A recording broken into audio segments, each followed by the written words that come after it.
Hi, Jay Matz from GenerationD20.com. Getting ready. Well, this is after the fact actually, but I'm recording from when I was getting ready for the Magic Online Championship Series Season 9. And it's a M12 sealed format.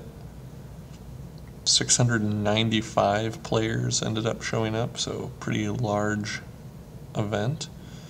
And just waiting for the deck to fire, or the game to fire. This is a part of the Draft Diary series. One of my goals was to qualify for a MOCS championship, and I got it in my first month of doing it, so that made me happy. At the same time, it was a bear to get. It took a lot of work, and I don't know if I'll really be shooting for that as often in the future.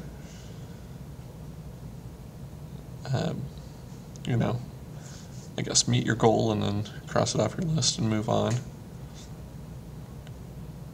I don't know why I recorded so much of this video before the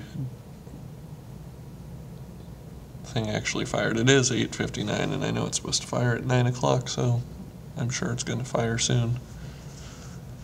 I will be posting these videos as I can get the voice recording in. I did not record audio as I was going because I didn't want to try to be entertaining or insightful. I wanted to focus on my play, which is, it's a toss-up. Sometimes talking about your play can make your play better, but for this one, I decided not to. So I'll be coming through and trying to explain. I did try to visually, as I was going through, enlarge cards or pause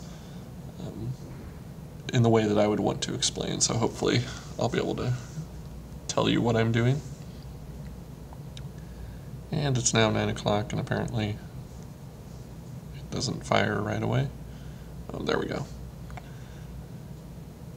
So here's the pool. I always start by switching piles by rarity, and not a great lineup there. Satchel is great because it can be in any deck, and the Sphinx is the most powerful thing.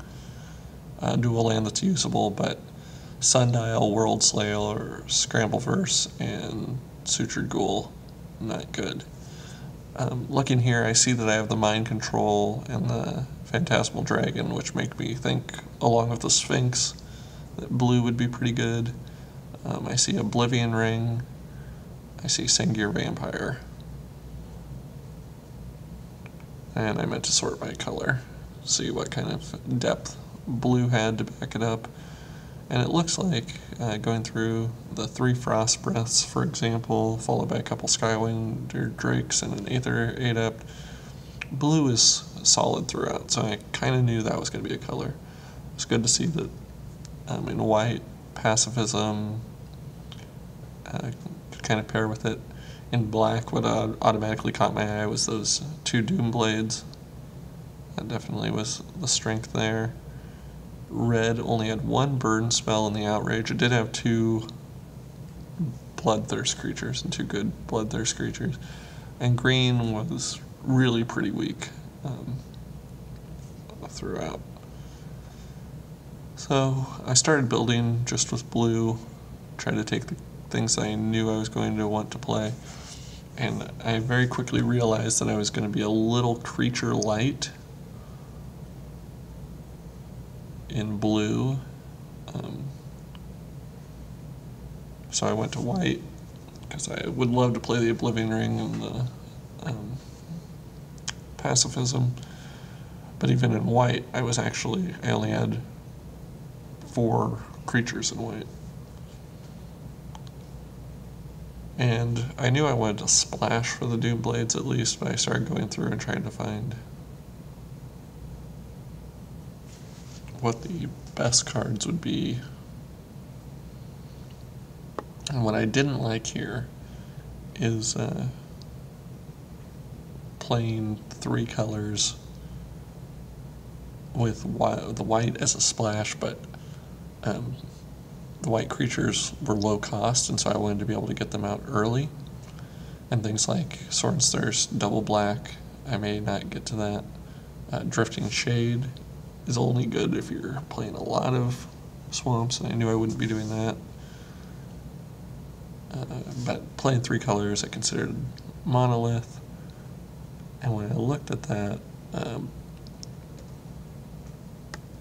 I really didn't like how turn 1 and potentially turn 2 I wouldn't be doing much. The format can be lost that quickly, and a Desk Hunter bat is actually pretty dang bad if you have little chance of actually getting something out the first turn. I knew that the Satchel would kind of enable additional colors because you're drawing the card or putting extra land into play, but at the same time it's not the same as just having the mana. So I got rid of the bats, and that did get me down to 23 cards, which was kind of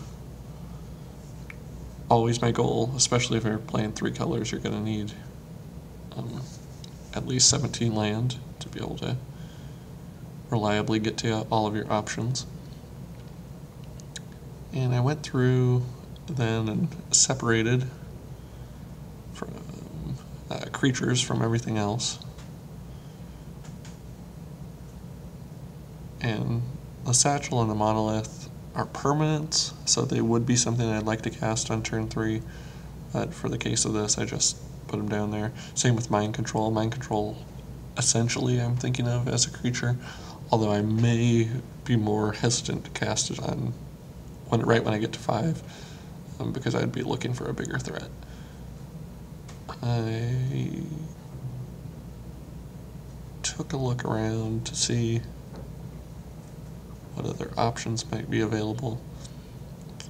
And with this build, like I said, my concern is turn 1, turn 2, I don't have much going on.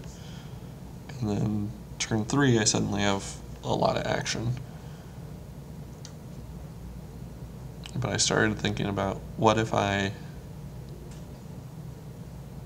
tried to put in some more blue or tried to put in some more white, maybe going 2 colors, or with just splashing almost exclusively for the Doom Blades. Because then at that point I wouldn't need as much of a splash. Doom Blades are probably, I mean, you can play them early, but they're also pretty powerful later. And with only 2 black cards, I thought the Monolith would be less necessary. And so then actually I'm at 22 cards, and Monoleak I considered because that would give me something to cast on turn 2. I do have 2 other blue creatures, but neither of them are that powerful. So that way if I'm not dropping something, I can at least stop them from dropping something, was my thought process there. And then I went back and forth on the Ring Flesh. Because I figured with a Monoleak, if I'm leaking early, then could I kill it with a Ring Flasher? And would Ring Flash be better later? I looked at the numbers. 3 swamps seemed like plenty for 3 black cards that don't need to be played immediately. And because of the heavy white, although a lot of it's a little bit later, but Aether Adept, if you can play them on turn 3 and reset, set them back a turn, is pretty key. So I like that land as a combination. Also like the Glacial Fortress was allowing me to have basically 9 islands and 6 plains instead of just the 8 and 5 that I did have. So then I separated it out again to see what the deck would look like, and I started to think to myself, is red going to be better? Because I'm light on creatures, I'm at 12 creatures, and if you don't have something to put into play no matter how much, you'll run out of removal. And if you can't block, it can be pretty bad. So I thought to myself, well, what if instead of running white, I ran red to pair with it? And I did just kind of a little experiment and put in that, and I found that putting in red creatures, I think I might put in the tunneler also, but putting in red creatures, I ended up at 13 creatures instead of just at 12 creatures, and I felt like losing, gaining the Bloodthirst, but losing the Flight and losing the Oblivion Ring and the Pacifism to get just one Chandra's Outrage kind of set it in the wrong direction. So I wanted to explore it to see, and I even considered playing 4 colors momentarily. That was a moment of weakness for sure. But after doing that, comparing, considering, I decided that red was not giving me a significant upgrade over white, and red had more of color commitment. It had the double red on the Outrage, it had the double red on the Minotaur, and so I couldn't use my dual land, so I couldn't take advantage of that. And I would have to play more mountains, which would give me more of a chance of getting screwed on islands.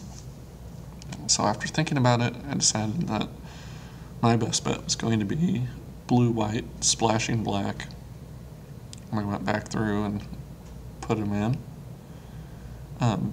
I did play the Pride Guardian, and I'm not a huge Pride Guardian fan, but I just knew that I needed to buy time early, and that was a card that could do it for me. And then after I stopped recording, I actually did switch out a Frost Breath and put in the Monoleak. I decided that 2 Frost Breaths would give me that option, but the Monoleak would give me something that I don't have. And I thought on turn 3, especially with 3 mana, or turn 2, I didn't really have that much. So a lot of times a Monoleak would be more useful than a Frost Breath.